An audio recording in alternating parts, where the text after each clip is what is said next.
Coucou mes chéris. Alors, venez que je vous donne encore quelques petites astuces. Comment servir son homme quand il rentre à la maison le soir? Alors, pour celles qui ont l'habitude de manger à table avec leur conjoint, ouais, c'est bien. Mais généralement, parfois le mari, le conjoint arrive à la maison un peu tard. C'est-à-dire que vous avez fini de manger à table avec les enfants et tout. Alors lui vient un peu tard.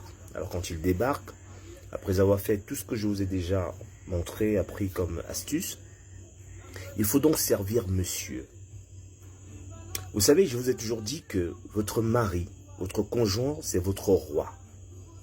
Donc il est important de le servir avec toute la délicatesse, mais surtout avec tout le style qu'il faut.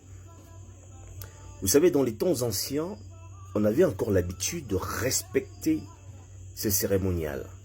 Mais aujourd'hui, on a l'impression que les femmes, les jeunes femmes, ne sont plus éduquées à cela. Alors je vais vous apprendre cela, mes chéris.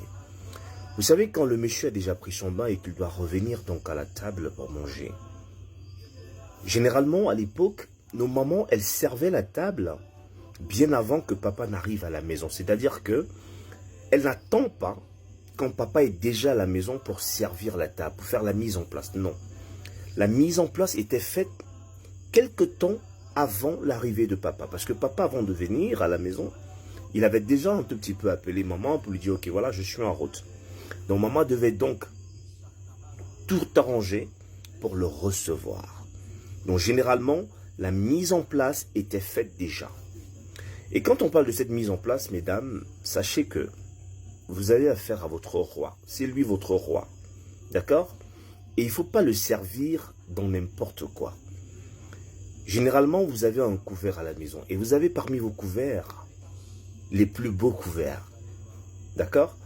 Et de mémoire d'enfant, maman, quand elle voulait servir papa, elle choisissait toujours le plus beau couvert. C'est exactement ce que vous devez faire, vous les jeunes femmes d'aujourd'hui. Choisissez le plus beau couvert pour servir votre homme. Parce qu'il le mérite, c'est le patron. D'accord mes chéris? Ce n'est pas une question, ce n'est pas un challenge, c'est une réalité. C'est le patron de la maison. Donc pour le servir, choisissez le bon couvert. Alors ces femmes-là qui vont venir, vous voyez une femme qui vient, elle débarque, elle veut servir son homme dans un plat. C'est-à-dire elle a fait peut-être, je sais pas moi, du riz, elle a fait une sauce à côté. Elle prend le plat, elle sert son homme, elle sert du riz, et elle met la sauce dessus, et elle vient servir le monsieur. Non, vous ne servez pas un chien. D'accord? Vous servez votre homme. Ça veut dire que lui, son couvert, non seulement il doit être de qualité, parce que justement, vous avez eu les moyens pour acheter des couverts de qualité, ou bien vous êtes allés ensemble, vous avez acheté des couverts de qualité. Donc ça ne sert à rien de laisser moisir les couverts dans les placards, et pourtant vous pouvez les utiliser pour faire plaisir à votre homme.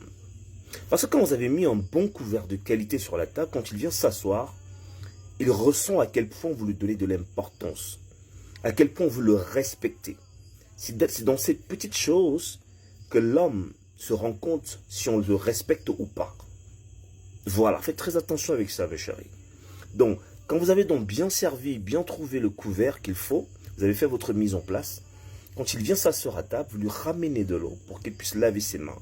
Ou alors, vous le dirigez vers la cuisine, vous lui direz, est-ce que tu peux aller te laver les mains à la cuisine? Ou alors, je ne sais pas s'il y a un robinet dans votre salle à manger. Bref, selon votre dispositif de maison, il faut absolument qu'il puisse laver les mains. Même s'il vient de prendre sa douche, c'est pas grave qu'il lave encore ses mains. C'est pas mauvais. Ça peut être avec de l'eau un peu tiède. Vous pouvez tiédir de l'eau, mes chéris. Tu tiédis de l'eau, d'accord, et tu lui permets de laver ses mains avec ça. Et là, il trouvera que tu es assez délicate, ma chérie. Tu as tiédi de l'eau pour lui, juste pour qu'il se lave les mains. Ça veut dire que tu te soucies de sa santé. Et ça, c'est le rôle de la femme, mes chéris. Donc, quand tu as fait ça, il a lavé ses mains, tu as une serviette, peut-être aussi légèrement chaude, avec laquelle il va essuyer ses mains. Et quand il a fini ça, ma chérie, il s'assoit à table pour manger. Et aïe, fais une chose. Tu ne vas jamais laisser ton homme manger seul à table, ma chérie. Quand il s'assoit, tu t'assois juste à côté de lui pour l'accompagner.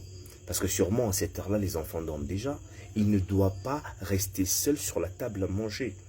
C'est pas une histoire où tu vas le servir et tu vas aller t'asseoir au salon pour regarder ta télé. Non. Tu l'accompagnes, ma chérie, parce qu'il s'est marié pour être avec toi. Il ne s'est pas marié pour être seul dans ces moments de plaisir, j'ai envie de dire. Parce que quand un homme s'assoit à table pour manger, c'est un plaisir. Il veut donc manger avec sa compagne, avec sa femme. D'accord, ma chérie?